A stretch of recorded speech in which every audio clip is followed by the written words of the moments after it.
one of the biggest issues all business owners are going to take is managing their dating life.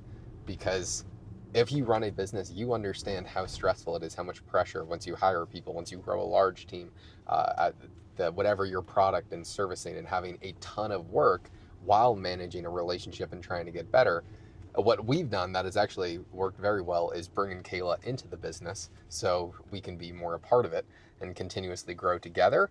But on top of that, we're now going back to being long distance because I travel a lot for work. So I'm sure there's a lot of people that have been in this, and it is incredibly challenging. So Kayla, how do we manage it?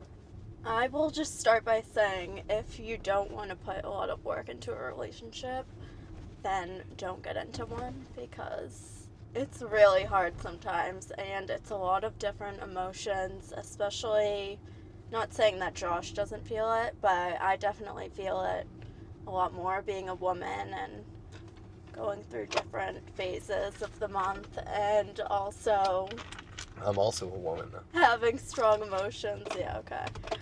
If you were a woman and you got a menstrual cycle. Okay, well I don't, and I'm not a woman, and I. Okay, I'm just saying. Yeah. Keep going. I think that it makes it a lot harder for me. So you have to put in a lot of effort. You have to cut time out of your day when you're doing long distance to talk on the phone and catch up. That's something that we've worked on a lot and we'll have to go back to doing, which is going to be an adjustment. So it's a lot of making adjustments. I think the most important thing is picking the right partner that has a lot of understanding. If you're a business owner or if you're a woman who wants to date a business owner, there are incredible pros and cons because we have let's say, the financial flexibility to be able to eat at very nice places, to travel to very nice spots, to stay in very nice areas. But even when we're doing that, I'm often working. And that can cause a lot of issues because Kayla's like, hey, this is fun time. And I'm like, I want to have fun, but we are fucking getting shot in the foot in the business right now. And so because Kayla's very understanding, she does like put her foot down and say no, like you have to make time or this is not going to work, which you also need. You need someone that's going to set boundaries and say like you have to make sure that you're prioritizing this relationship or it is not going to work. And Kayla does an exceptional job with that.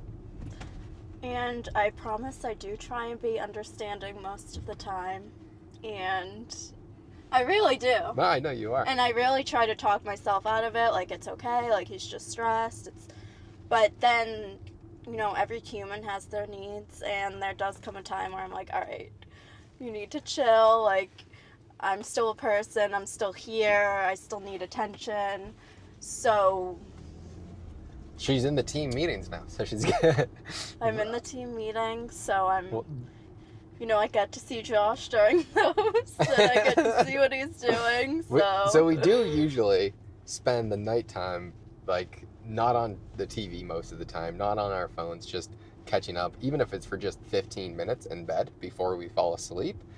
Making sure that you're actually spending time talking to each other, I found is very important. If we just watched TV or scrolled on our phones and did something and not spend a little bit of time together, we would not have as strong of a bond as we do. It sucks doing that long distance. What is that? I guess it's Halloween. It's Halloween, so there's some freakish things going on, but... And then, so this Sunday, I'm traveling for work from Sunday to Wednesday. And then Thursday, I'll be moving into a new place in Arizona. And Friday, I'm taking a day trip to Utah because I'm flying in the morning, flying back at nighttime. And then I already have a bunch of meetings lined up that Saturday. And so my life can be pretty hectic with a lot of different travels and a lot of busyness. It is going to be a lot better when Kayla can be a part of some of those travels. And then actually maybe not, because if I'm going, you probably wouldn't just want to sit in a hotel room. But as our client success manager, she definitely could be. No, I think I'm part of it. Yeah. And yeah, like you said, like before bed, we're able to talk and like be together physically. I think that's definitely gonna... What warnings or benefits would you tell a girl if she was looking for, let's say, someone that was running a business and someone that had, let's say, their life together to some degree as a spouse? What pros and cons would you say? Of dating a business owner? Mm-hmm. I would say the pros are they're very ambitious and motivated, which is attractive. Um, you get to learn a lot about their business and their job. You get to see it firsthand. Like, watch all his YouTube videos, so I get to see a different side of him. I could say a lot more about the cons. A lot. Well, I don't think there's enough time in this No, SD I'm just card. kidding. I'm honestly kidding. It's an amazing thing, and I'm very lucky. And again, I got the opportunity to be a part of it, which I love, and it's super exciting. But one con I would say, and it's something that you have to learn to be okay with, is like the constant change. Well, this one goes more for long distance, but like I can already tell I'm going to have a really hard time adjusting to him not being here. So you have to kind of be okay with change, which I'm usually not okay with. But you learn to become okay with it over time and like the back and forth. You have to be okay with traveling if your spouse travels for work.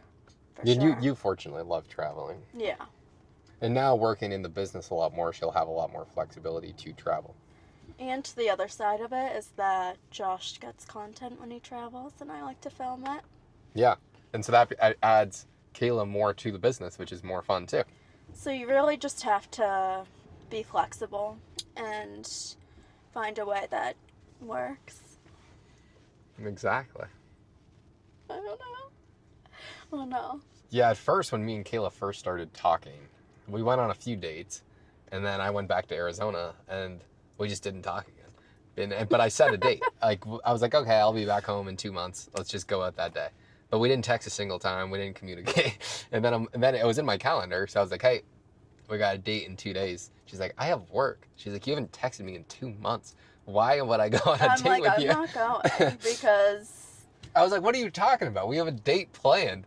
But he never even said how he thought the first date went, or... we never talked about it. Yeah, we just never spoke, so I had no idea. And even for the first few months of us kind of starting to talk, I just didn't text because for me, I am getting hundreds of messages for work every single day. I am not talking to people in my personal life. I don't talk to my friends. My friends are people that I work with now. They're my clients. And if I see someone, it is in person where I'm going to communicate. I don't twiddle my thumbs texting. And Kayla was like, okay, dude, like, chill the fuck out. And it's not that serious. You can text me back.